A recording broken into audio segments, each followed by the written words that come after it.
ಚಿಕ್ಕಮಗಳೂರು ಜಿಲ್ಲೆಯಲ್ಲಿ ಶೃಂಗೇರಿ ಭಾಗದ ನಕ್ಸಲ್ ರವೀಂದ್ರ ಇನ್ನೊಂದು ವಾರದೊಳಗೆ ಶರಣಾಗತಿ.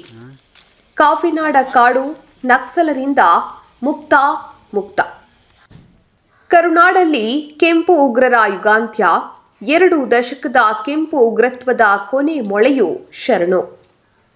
ಶರಣಾಗತಿಯತ್ತ ನಕ್ಸಲ್ ರವೀಂದ್ರನ ಚಿತ್ತ.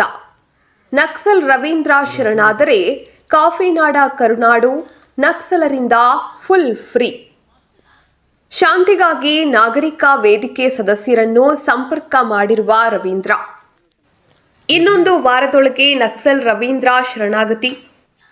ಶೃಂಗೇರಿ ತಾಲೂಕಿನ ಕಿಗ್ಗಾ ಸಮೀಪದ ರವೀಂದ್ರ ಕಾಡಿನಲ್ಲಿ ಉಳಿದುಕೊಂಡಿದ್ದರು ಎನ್ನಲಾಗುತ್ತಿದ್ದ ರವೀಂದ್ರ ಶರಣಾಗತಿ. ಜನವರಿ 8ರಂದು 6 ಜನ ನಕ್ಸಲರು ಶರಣಾಗತಿಯಾಗಿದ್ದರು. ಶರಣಾದ ನಕ್ಸಲರು ಆಯುಧಗಳನ್ನು ರವೀಂದ್ರನ ಕೈಯಲ್ಲಿ ಕೊಟ್ಟು ಬಂದಿದ್ದರು ಎನ್ನುವ ವದಂತಿ ಇತ್ತು. ಆ ಬಂದೂಕುಗಳ ಸಮೇತ ಕೇರಳ ತಮಿಳುನಾಡಿಗೆ ಪರಾರಿ ಆಗಿದ್ದ ಎನ್ನುವ ಮಾಹಿತಿ. ಶೃಂಗೇರಿಯ ನಕ್ಸಲ್ ರವೀಂದ್ರ ಶರಣಾಗತಿಯಾದರೆ ಹಸಿರ ಕಾಡಲ್ಲಿ ಕೆಂಪು ಉಗ್ರರು ಖಾಲಿ.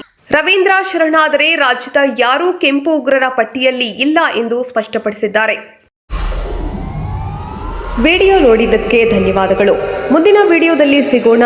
ಕ್ಷಣ ಕ್ಷಣದ ಸುದ್ದಿಗಾಗಿ ವೀಕ್ಷಿಸಿ ನ್ಯೂಸ್ ಕರ್ನಾಟಕ, ಸದಾ ನಿಮ್ಮ ಜೊತೆ.